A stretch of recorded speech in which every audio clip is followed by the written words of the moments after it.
আমরা পুরো বইমেলা জুড়েই হচ্ছে নতুন নতুন গল্পের মাধ্যমে হচ্ছে বাচ্চাদেরকে আনন্দ দিতে চেষ্টা করব। আগামীকাল হচ্ছে ইন্টারঅ্যাক্টিভ পাপেট শোর মাধ্যমে বাচ্চাদেরকে আমরা হচ্ছে বিভিন্ন মেসেজ দেওয়ার চেষ্টা করব এবং ওদের সাথে আমরা গল্প বলবো, গান, কবিতা, ছড়া।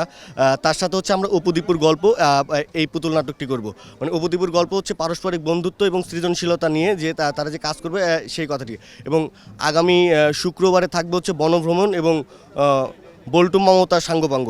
এই ইয়েটা হচ্ছে হলো বইমেলাকে কেন্দ্র করে, যে মামার বইমেলা কেমন ছিল আর ভাগিনাদের বইমেলা হচ্ছে অনলাইনে, কিন্তু মামার বইমেলাটা হচ্ছে হলো নতুন বইয়ের ঘ্রাণ নিতে চেষ্টা করার জন্য, নতুন বই, নতুন মোড়কের যে ঘ্রাণ।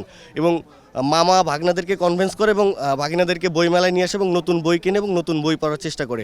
এবং আমরা হচ্ছে প্রত্যেক দিন হচ্ছে বায়োস্কোপ দেখাবো এবং হচ্ছে পুতুল নাটক কর্মশালা করবো। মানে পুতুল তৈরি, শিশুরা পুতুল তৈরি করে বাড়ি নিয়ে যাবে এবং এই পুতুল দিয়ে তারা ছড়া, গান, গল্প, কবিতা এইসব কিছুই বলবে। শুক্র এবং শনিবার শিশু প্রহরে সকাল 11টা থেকে শুরু হবে এবং অন্য দিনগুলোতে আমরা দুপুর 2টার পর থেকে বইমেলা প্রাঙ্গণে থাকবো।